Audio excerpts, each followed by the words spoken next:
Our scripture reading today is from 2 Corinthians 12, verses 7 through 10, and I will be reading from the NIV.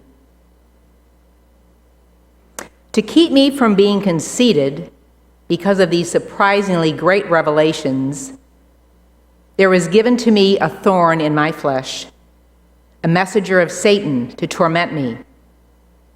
3 times I pleaded with the Lord to take it away from me. But he said to me, "My grace is sufficient for you, for my power is made perfect in weakness.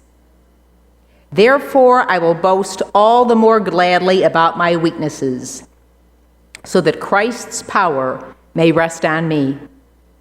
That is why, for Christ's sake, I delight in my weaknesses, in insults, in hardships, in persecutions, in difficulties. For when I am weak, then I am strong." It's the word of the Lord.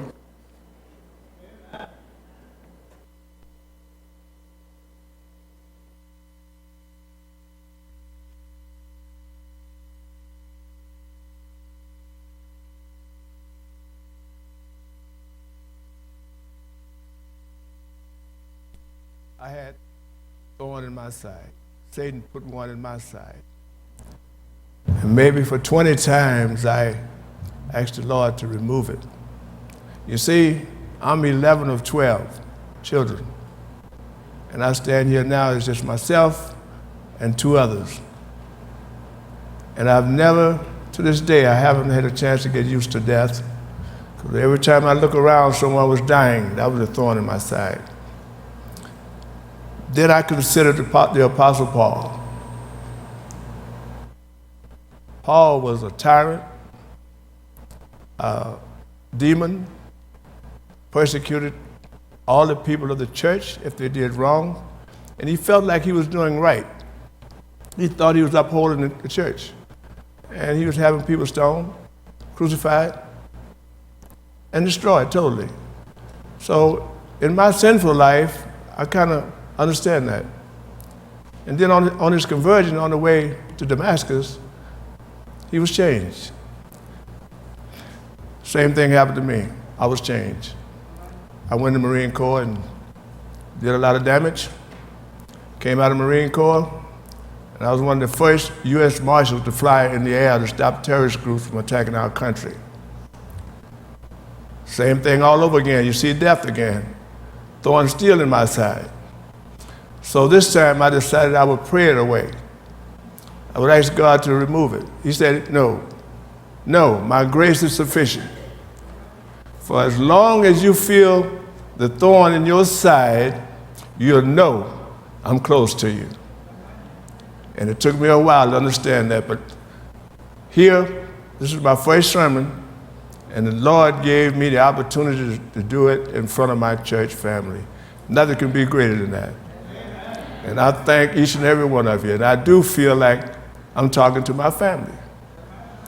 And I'll never forget this day. But anyway, we all, sooner or later, myself, have a thorn in your side. You know? Child won't do right. Husband or wife won't do right. On the job, people talking about you. In the neighborhood, same problem. So you just walk around every day with the thorn in your side, and you go home at night and you pray, "Lord, please remove this thorn." No, I won't. I'm going to leave it right there. Because every time you feel the pain, you know I'm near. And that's what I want you to do. And I have a very, very warm feeling with Paul. Because when he was Saul, he was terrible. And once he changed, he felt so good about it that he changed his name from Saul to Paul. Israelite to a Gentile name. And he was here for us Gentiles. While Christ was here, Paul didn't show up. After Christ left, then he showed up. And here you go again. As Peter, you can't tell those Gentiles to come in here. You can't be with those Gentiles. Another thorn in his side. He said, okay, I didn't walk with you and the rest of the disciples of Christ.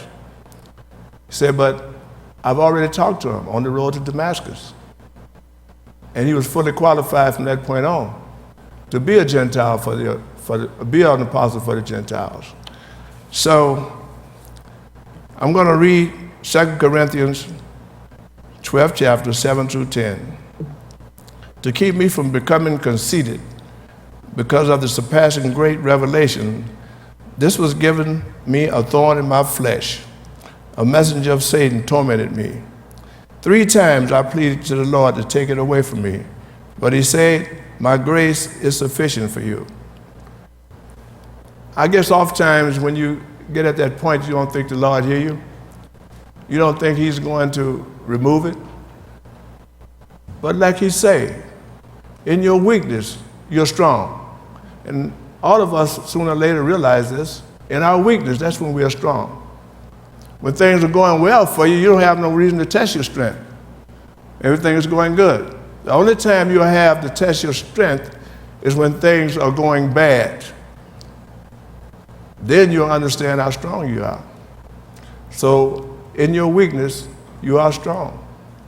And I want every one of my family members out there to understand that. Don't give up, because you are strong. And I've seen some terrible things in my day.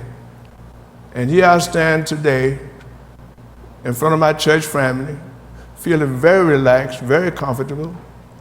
And I'm saying this now. I want to do it again and again and again. And this has happened to me since I've been in the SDA church. And I'm here to thank every one of you. And I mean it. I love each and every one of you, because right now you're the only family beside my wife that I have. And I intend to do well for my family. So I'm going to read further. The time is coming, declared the Lord, when I will make a new covenant with the house of Israel and with the house of Judah. It would not be a covenant made with my forefathers, when I took them by the hand, lead them out of Egypt. And I've been on this all week long. They were enslaved in Egypt 300 years. And Moses came down and said, well, so the Pharaoh said, let him go, let my people go. And the Lord had to punish them severely before he would let the people of Israel go. So he walked them out of Egypt, all the way to the Red Sea. And they get to the Red Sea, the chariots and the pharaohs was behind them. Said, why are you bringing us out here to die, Moses? We could have died where we were. We were having fun. Now you got us out here in the desert, and we're going to die. We can't cross the Red Sea. And the Lord had Moses to smoke the water. The sea opened up, and they passed through. Now they're safe on the other side. Moses goes up to get the 10 Commandments, and when he come back, they was having a ball.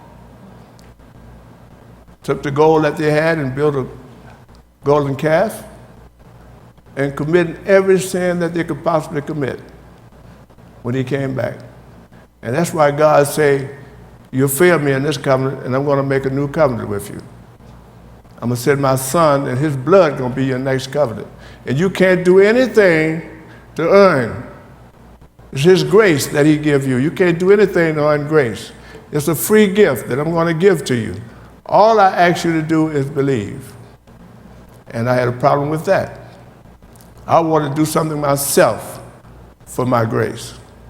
I want to do something for myself to feel saved.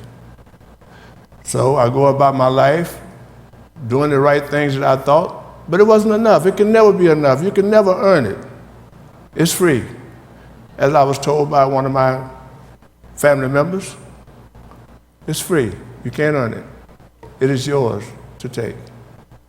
And I want to say to you this day, I spent a lot of my life looking for a way to find grace or to pay for it, and it does not happen. Christ have already paid the price for you. From the day he was born until 33 and a half years later when he was up on the cross. He went every step of the way for every one of us. Anything that you can think of that can happen, he went through it to show you when you get in this position, think about me. I'm always close to you because I'm strong when you're weak. And he went through his life, talked about, persecuted, spit on. And the worst thing that you could do to a human being was the Roman cross. Awesome death, terrible death. Normally, in most cases, the Jews were stoned to death. That was their capital punishment. But if they crucify him, high priest of the temple, Caiaphas, crucify him. Crucifixion death. Pierce your hands, nails, your feet, crown of thorns on your head. And these are the people of the temple. Crucify him. And some people say that the crows will light on your shoulder and peck your eyes out while you're still alive. He did this for us. What must make any of us think that we could earn grace when he have already went through all this for us to give it to you for free? Well, maybe he was like I was. I don't want to take it right now because I want to party a little longer.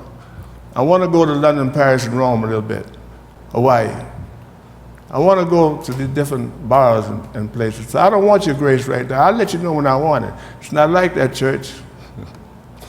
He died for it, for you and the world, me and the world.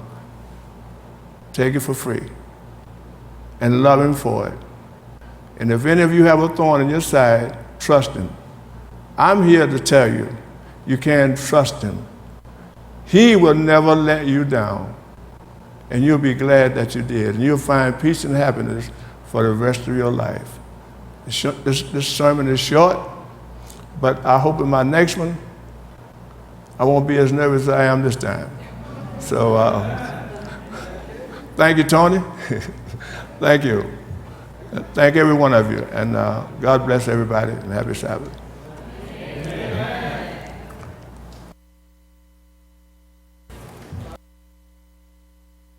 Thank you.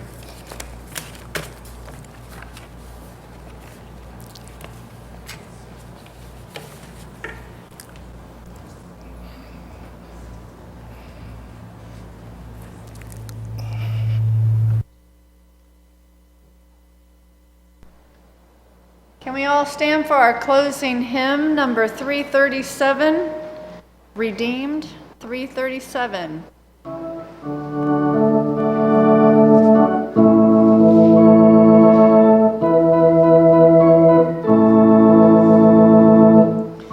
Redeemed.